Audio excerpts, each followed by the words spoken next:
Sa paggising ng Metro Manila, isang pamilyar na tanawin, trapiko, nagmamadaling mga tao, at ang ingay ng isang syudad na hindi natutulog. Ngunit sa ilalim ng lahat ng ito, may isang tahimik na banta na matagal nang nag-aabang. Kapag dumating na ang The Big One, handa ba talaga ang Pilipinas? Hindi na ito tanong kung kailan, kundi kung paano tayo tutugon. Sa bawat bitak sa kalsada, sa bawat luma at marupok na gusali, naroon ang paalala ng nakaambang panganib. Mula Quezon City, Pasig, Taguig, hanggang sa Muntinlupa at Laguna, ang West Valley Fault ay isang linyang naghihintay lamang gumalaw. Kapag nangyari iyon, isang magnitude 7.2 na lindol ang maaring yumanig sa ating lahat. Habang abala ang marami sa ingay ng politika, mga aligasyon ng corruption, walang katapusang sisihan at mga proyektong hindi natatapos, may mas malaking problema na tahimik na kumikilos sa ilalim ng ating mga paa. Totoo, may mga ahensyang nagsasanay tulad ng PhilVolts at NDRRMC.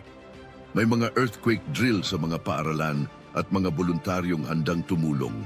Ngunit sapat ba ang mga ito kapag dumating na ang araw na iyon? Isipin natin, sa isang iglap, maaaring gumuho ang lahat.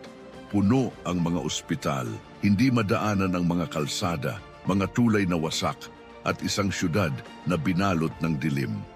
Ang tanong, mayroon ba tayong tunay na plano o hanggang papel lang ang lahat ng paghahanda? Habang nagtatalo ang mga leader sa kanilang mga pwesto, ang ordinaryong mamamayan ang naghihintay ng totoong aksyon, hindi puro salita at press release. Ngunit sa gitna ng pangamba, may liwanag. Ang pag-asa ay nasa bawat isa sa atin. Ang tunay na lakas ay makikita sa pagkakaisa, sa mga kapitbahay na nagtutulungan, sa mga kabataang siniseryoso ang disaster drills, at sa mga taong gumagawa ng paraan para patibayin ang ating mga istruktura. Ang paghahanda ay hindi lang trabaho ng gobyerno, ito ay responsibilidad ng bawat Pilipino. Ang The Big One ay hindi lamang isang babala, ito ay isang pagsubok sa ating pamumuno, sa ating pagkakaisa at sa ating katatagan.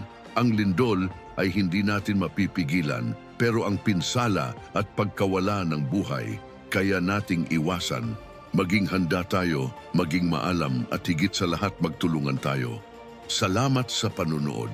Kung mahalaga sa iyo ang kaligtasan ng ating bayan, i-share mo ang video na ito at mag-subscribe para sa mas maraming makabuluhang kwento.